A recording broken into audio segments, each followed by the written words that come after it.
guys. It was tough to stop them. And when you did, they got to the foul line. They hit everything they threw up.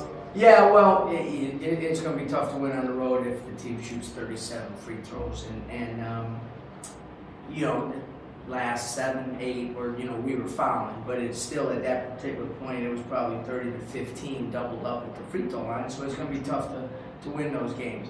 We got a couple guys, they have to do a better job. We have to guard the dribble. That's what we talked about before the game. And that was what hurt us.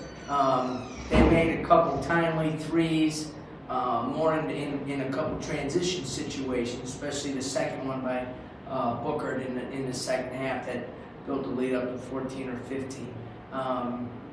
You know, it's disappointing that, you know, Marcus only plays 18 minutes because of the foul trouble. We did get some good basketball from some guys. Did a pretty good job of you know, battling. Again, 18 offensive rebounds. Daniel was tremendous on the glass. We're going to need some of that carryover into Tuesday. You mentioned a couple guys not guarding well off the dribble, but offensively, as you were alluding to there were some stretches where you guys did some great things. Yeah, we did. You know, if you would have told me, and again, it's one of the problems when you're trying to get the rhythm back for the whole team, and I'm, you know, a big guy in the rhythm and the chemistry, and chemistry isn't always just, you know, do you like guys or whatever. The flow of the team, and you know, Trey showed some flashes of some of the stuff he was able to do earlier, and Robert didn't shoot the ball well, but was a little more aggressive and got to the free throw line. You know, so on the offensive end, we you know, there was some good things, and you need to continue to move forward in those things, because we did some good things on offense. We missed some good shots in the first half, I thought. And then, you know, you got to figure out that, you know, those mid-range shots are probably kick-outs or drop-offs as opposed to shots. And it's just something, you know. And there was a couple guys offensively that kind of played out of themselves.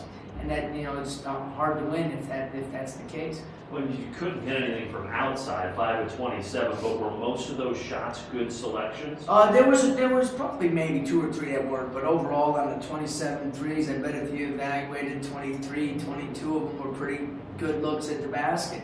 And that's unfortunate because, you know, Robert shot the ball well, and the Notre Dame game had 6 pretty good looks. I think every one of his shots was good, and every one of Trey's shots were good, and every one of Chris's shots were pretty good. So, you know, those are guys that you count on to make 35 to 40% of the threes, and if you did that, it would have been a different game. All right, Coach. Lastly, now you get a night here, and then off to Syracuse with this interesting road trip. Well, I think it's important. You know, again, you know, I like the way our guys continue to battle. There's, you know, they could have, you know, folded it in, maybe even in the first half, and they fought and got back to a 4-point game. I thought the first 2 or 3 minutes of that second half were big. We didn't get the stops that we needed to, and then took a couple rush shots at that particular time.